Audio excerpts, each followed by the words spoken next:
Under 15,000 ரூபாய்க்குள்ள செம்மையான ஒரு phone வேணும் அப்படின்னு நினைக்கிறவங்களுக்கு 5G ஃபோனாக யூஸ் பண்ணணும் அப்படின்னு நினைக்கிறவங்களுக்கு இது ஒரு 4 ஸ்மார்ட் ஃபோனை ரெஃபர் பண்ண முடியும். இதில் இருக்கிற ப்ராசஸ் எல்லாமே கிட்டத்தட்ட காமன் மாதிரி தான். அதனால் நீங்கள் வந்து இதில் ப்ரைஸ் ரேஞ்சஸ் மட்டும் நீங்கள் வந்து கொஞ்சமாக வந்து டிஃப்ரெண்ட்டாக இருக்குது. அது கூடவே பேங்க் ஆஃபரும் எல்லா ஃபோனுக்கும் கொடுத்துருக்காங்க. ட்ரை பண்ணி பாருங்கள்.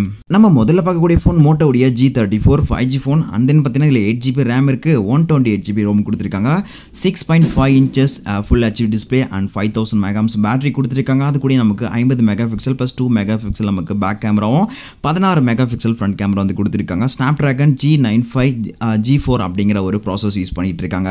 அண்ட் தென் அடுத்ததாக பார்க்குறது என்ன பார்த்தீங்கன்னா சாம்சங்கோட F15 அப்படிங்கிற ஸ்மார்ட் ஃபோன். இதுவும் 5G ஃபோன் தான். இதில் நமக்கு 4GB ரேம் மற்றும் 128GB ரோம் கொடுத்துருக்காங்க, 6.5 inches ஃபுல் HD டிஸ்பிளே கொடுத்துருக்காங்க.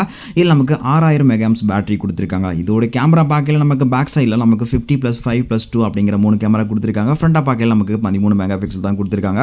இதில் யூஸ் பண்ணுற ப்ராசஸ் என்ன அப்படின்னு பார்த்தீங்கன்னா MediaTek Dimensity 6100 அப்படிங்கிற ஒரு ப்ராசஸ் யூஸ் பண்ணிட்டு இருக்காங்க.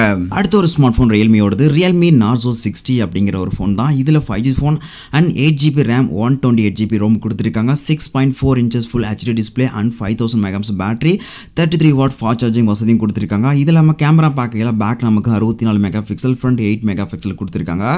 இதில் என்ன ப்ராசஸ் யூஸ் பண்ணிட்டு இருக்காங்கன்னா MediaTek Dimensity 6020 அப்படிங்கிற ஒரு ப்ராசஸ் யூஸ் பண்ணிட்டு இருக்காங்க.